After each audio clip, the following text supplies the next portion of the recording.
Hola, tengo aquí una barrita de carbón.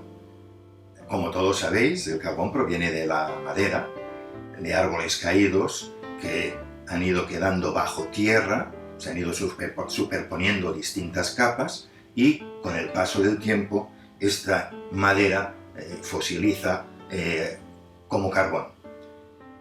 También, quizá sepáis algunos, que el carbón, con el paso de más tiempo y debido a la presión ejercida por los distintos estratos que están por encima, termina convirtiéndose, ahora os lo enseño, voy a ejercer una presión, 1, 2, 3, termina convirtiéndose en diamante.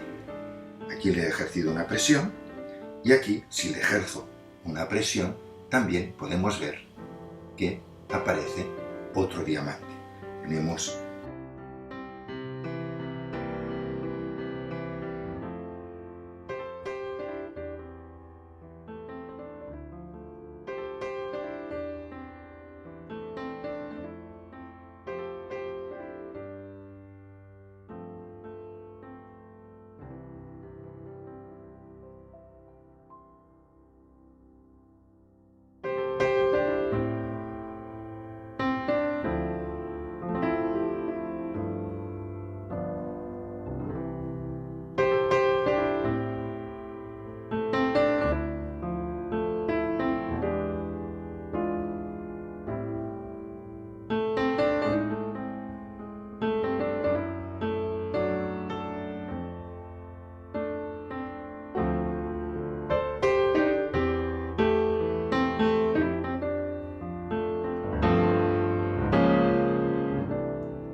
si estuvierais cerca, podríais ver que los diamantes están perfectamente incrustados con el carbón, que es de donde proviene.